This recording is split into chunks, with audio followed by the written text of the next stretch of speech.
случи работата си.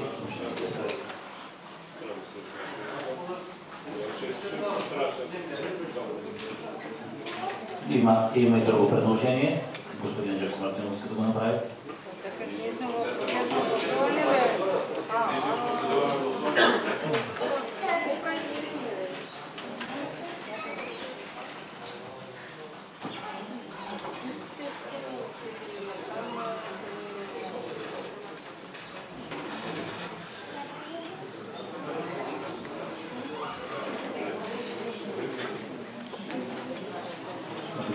Двама са гласували за участието на госпожа Меркова. Моля, правилно думи. На колко време, господин председател? Правилно разрешава 3 минути. Добър ден на всички.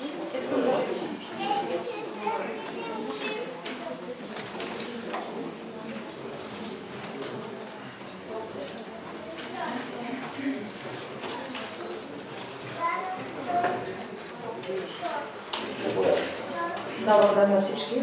Искам да ви благодаря, че реагирахте толкова бързо и направихте една извънредна сесия за въпрос, който касае живота и здравето на хората, които живеят на територията на град Добрич. И това е вашето решение да не дадете правилото да говорим като граждани, да изкажем своето мнение. Както знаете, като граждани ние категорично заставаме срещу възможността на територията на Добрич и на областта Добрич да се правят проучвания за шистов газ. Може би се задавате въпроса защо. Аз няма да говоря за технологията, защото вече всички са запознати, на базата на всеки ден оставихме съответната дифляна, има изключително много информация. Подезявате и са навън, като да градина. Не може да се сърточи да стои по-горе на това. Но въпросът е защо в Добрич, тъй като някой ще каже, това нас не ме касае, на територията на Добрич няма да се направят такива сондажи. Искам да ви кажа, че няма значение къде живеем. Дали живеем в Добрич, в Каварна, в Шабла, в Балчик. Само една авария, която може да се случи на територията на Нови пазар, не остава без природа, без питейна вода и без бъдеще. Другото, което искам да вметна е, че все пак община Добрич разполага с 70 000 декара обработваема земя, която също все пак тя трябва да защитава своите интереси.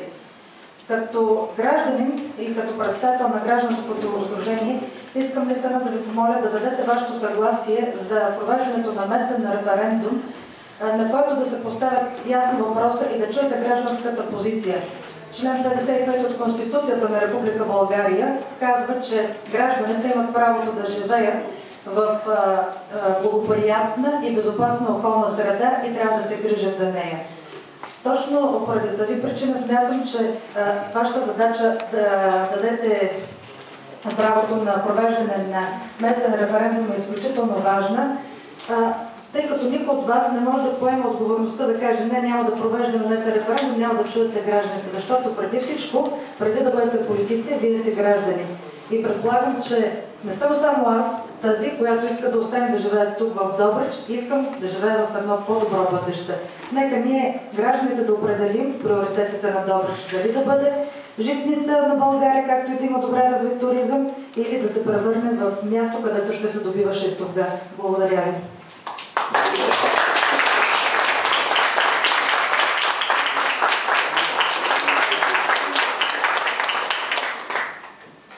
Вярвам, че никой от залата и от властта не е против провеждането на референдум. Референдум така или иначе ще се случи. Въпросът е вече да отговаря на всички юридически изисквания това. Закона за... Да. Да, господин Матеев. Добър ден на всички колеги. Добър ден на гостите на това заседание. Госпожо Панайотова, ако разрешите един въпрос. Прави впечатление, че единствен съветник от ГЕРБ се е разписал в тази докладна.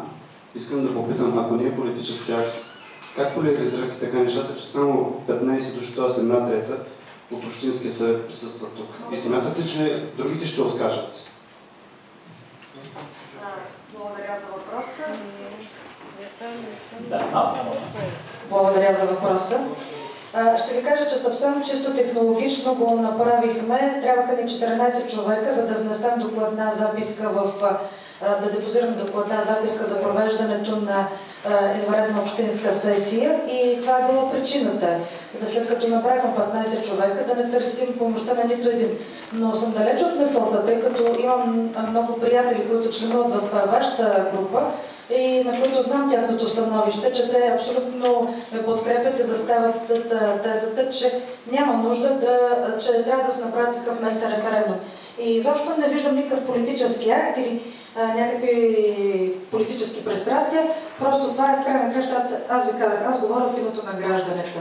И казах, че все пак вие сте граждани и то, който направил немалко за града.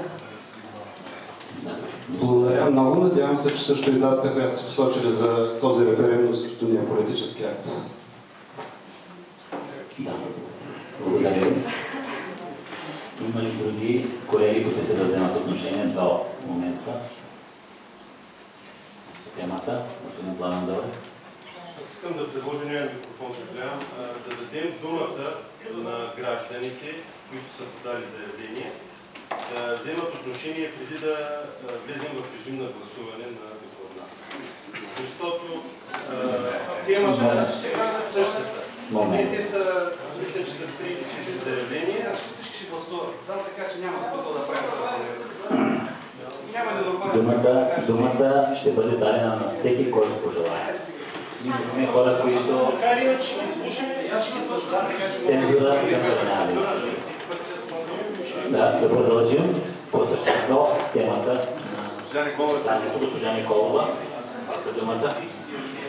Уважаеми господин председател, уважаеми госпожи и господа общински съветници, уважаеми съграждани, които сте днес гости на заседанието.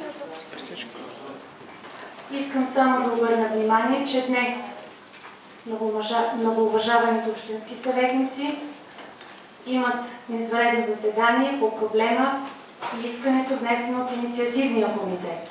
Днес не се провежда публично обсъждане на проблема. В рамките на един референдум, ако такъв бъде организиран, законът дори организира и изисква организирането на публично обсъждане. Съгласно правилника за работа на Общински съвет, в началото на заседанието се записват всички онези граждани, които искат да вземат думата. И аз днес виждам, че общинските съветници, поне тези, които в момента взеха участие, трябва да се придържат именно към правилника, за да бъде заседанието законосъобразно. Това искам да напомня. В момента не участвам в дискусията, просто обръщам внимание. Мисля, че е редно да спазваме правилата. Благодаря. Благодаря. Може би